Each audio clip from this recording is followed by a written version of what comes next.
Olá, aluna! Olá, aluno! Como vocês estão? Espero que estejam bem. Sejam muito bem-vindos a mais uma aula do nosso curso de Modelagem de Dados UML.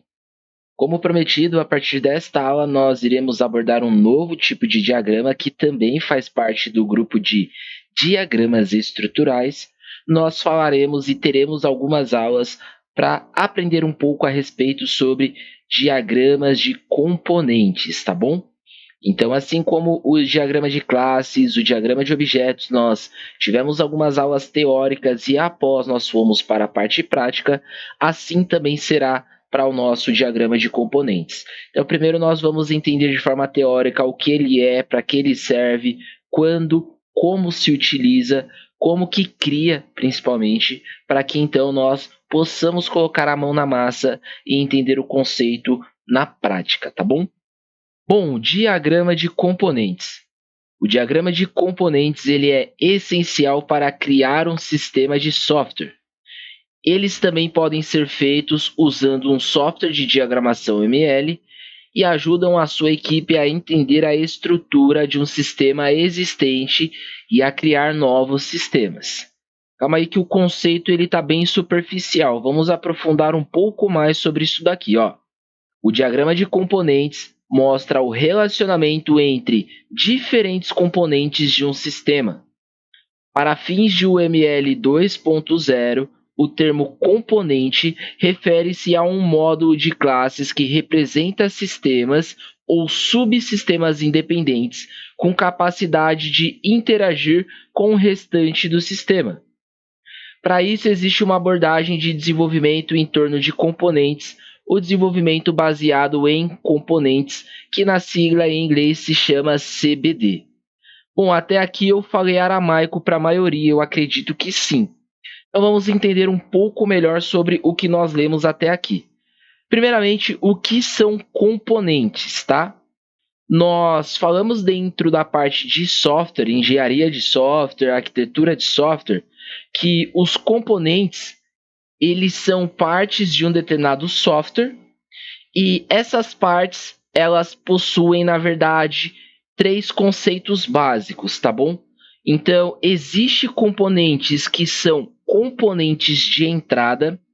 Esses componentes eles envolvem a capacitação e a reunião de elementos que entram no sistema, ou seja, ele permite a entrada de dados, a entrada de informações para dentro do sistema.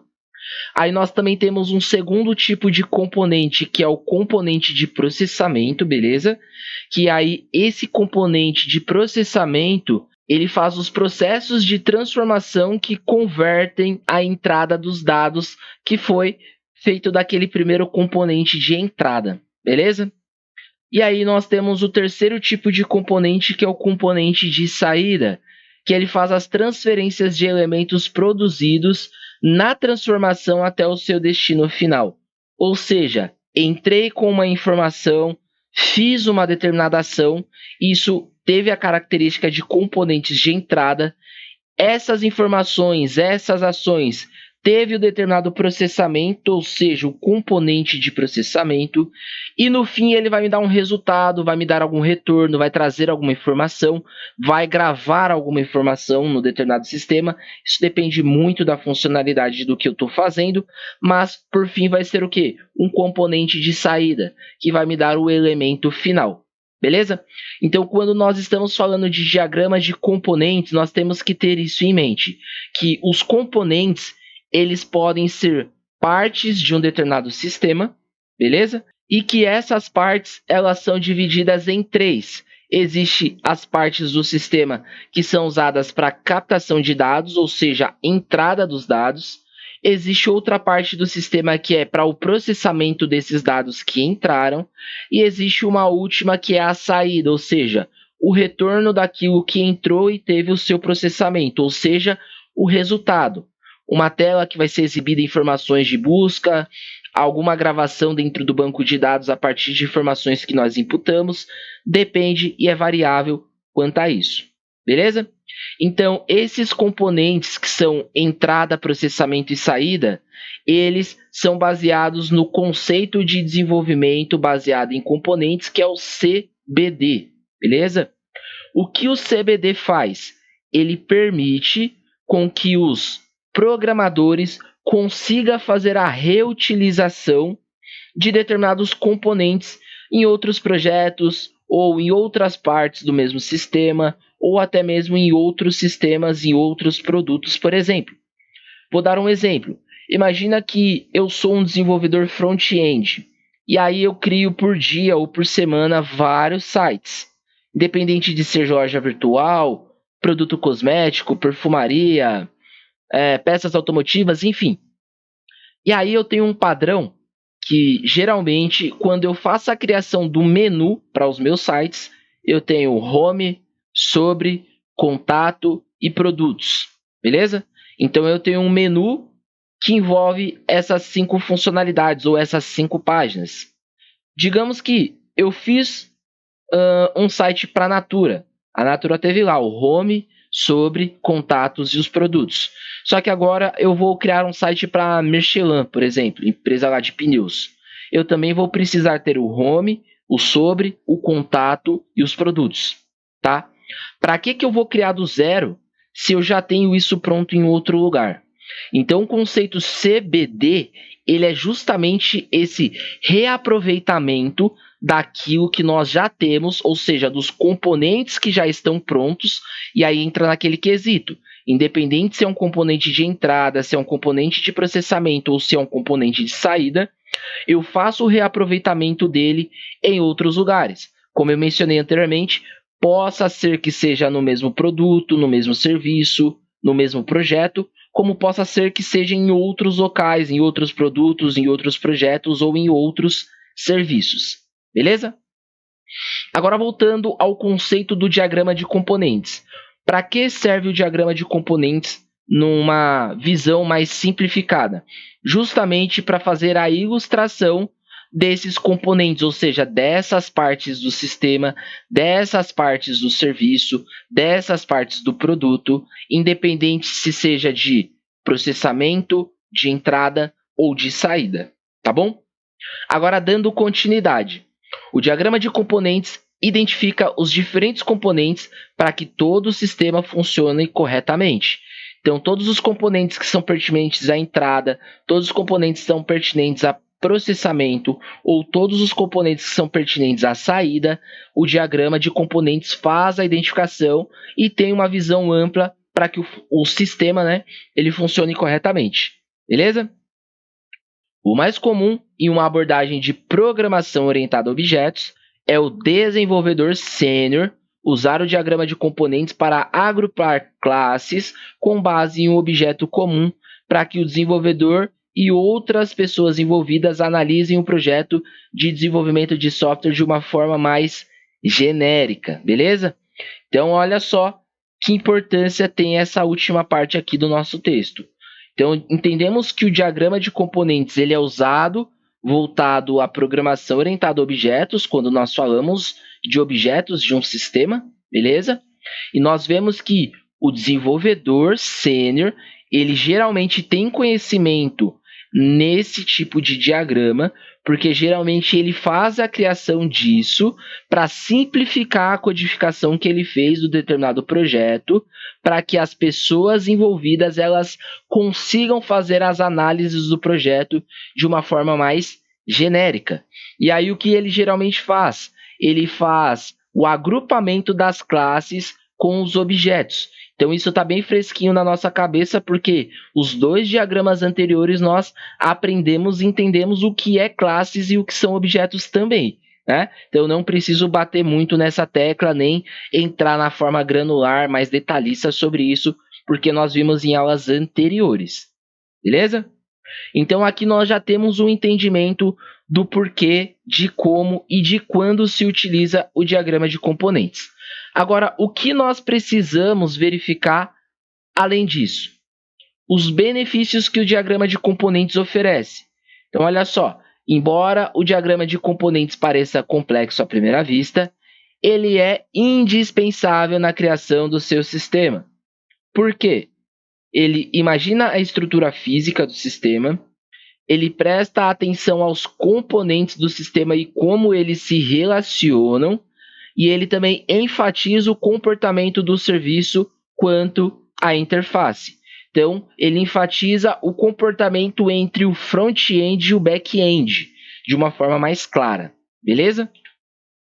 E aí nós temos aqui também como fazer a utilização. O diagrama de componentes em UML dá uma visão geral do sistema de software, como já foi mencionado em textos anteriores. Compreender o comportamento exato do serviço fornecido por cada software fará de você um desenvolvedor melhor, um arquiteto de software melhor, um engenheiro de software melhor, um analista de requisitos melhor, independente da área que você tenha a obrigatoriedade ou necessita do contato quanto a isso aqui, beleza? O diagrama de componentes descreve sistemas de software implantados em qualquer linguagem ou estilo de programação. Olha só outro ponto bem importante também. Então, vamos imaginar aqui determinadas empresas, startups, locais onde as programações elas variam, tecnologias elas variam. Então, você entra em um lugar e é programado em C#, você vai para um outro é Java, aí você vai para um terceiro é Python, enfim. Aqui é dito que esse tipo de diagrama ele pode ser implantado em qualquer linguagem ou estilo de programação. Independente de qualquer linguagem ou de estilo, front-end, back-end, mobile, você consegue fazer a usabilidade de uma forma bem assertiva, beleza? A linguagem de modelagem é um conjunto de convenções para diagramas baseados em objetos e possui várias aplicações. No diagrama de componentes, a UML determina que componentes e pacotes sejam conectados e as linhas que representam conectores de uma montagem e de delegação. Vamos entender isso daqui mais a fundo. Assim como os diagramas de classe, os diagramas de objetos que nós vimos em aulas anteriores, possuem determinados objetos, formas geométricas, tipos de relacionamentos específicos, aqui não vai ser diferente, tá? Então, se você já começou a se habituar com isso das aulas anteriores, aqui você vai pegar rapidinho e não vai ser um bicho de 7 cabeças. Por quê? Porque existem formas geométricas específicas para fazer a relação com o diagrama de componentes, beleza? O diagrama de componentes pode ser simples e geral ou detalhado e complexo. De toda forma, recomendamos reconhecer um símbolo ML apropriado.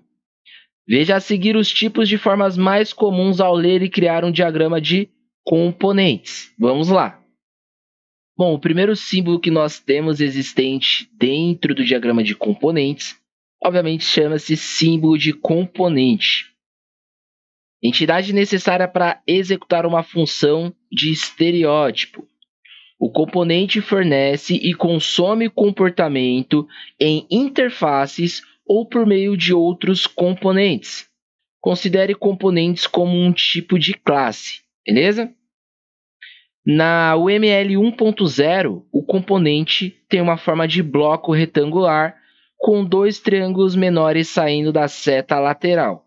Agora, na UML 2.0, o componente tem uma forma de bloco retangular com uma pequena imagem de forma antiga no diagrama de componentes. Nós vamos visualizar aqui ao lado direito inferior da tela esses bloquinhos que estão sendo mencionados, tá bom?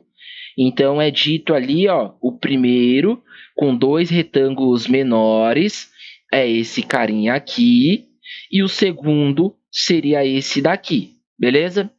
Existem versões de UML 1.0 e 2.0 que tecnicamente não mudam muitas coisas, né? Tem umas melhorias ou outras, mas tem pessoas que é old school e ainda mantém a usabilidade da primeira forma, tá?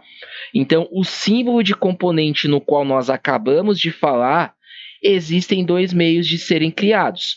Ou é criado deste primeiro exemplo, o primeiro bloco, ou é utilizado da segunda forma, este segundo bloco, tá bom? Eu, em particular, gosto de utilizar o primeiro, tá? Então, assim, é costume, é anos de usabilidade e dificilmente eu lembro de colocar esse carinha aqui que é mais atual. Então, geralmente, eu sempre desenho usando o primeiro, tá? Segundo símbolo é o símbolo de nó. É simplesmente um bloquinho, igual vocês estão vendo aqui ao lado direito inferior da tela. Representa objetos de hardware ou software em nível superior aos componentes, beleza?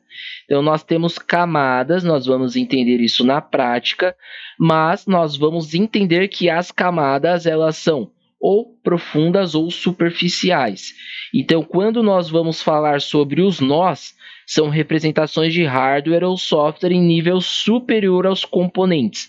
Então, geralmente é aonde existe a interação do usuário, a gente pode falar que são níveis superficiais, tá bom? E aí também nós temos um outro símbolo que é o símbolo de interface, que aqui mostra entradas ou materiais que componentes recebem ou fornecem. Lembrando lá, componentes entrada ou saída. Então, quando nós estamos falando de interface, nós não estamos olhando para o componente de processamento, por exemplo, que é dito entradas ou materiais que ele recebe ou fornece. Se ele recebe, é um componente de entrada. Se ele está fornecendo, é um componente de saída. Beleza? A interface ela pode ser representada por notas ou símbolos de texto com formatos de pirulito, soquete e bola de soquete.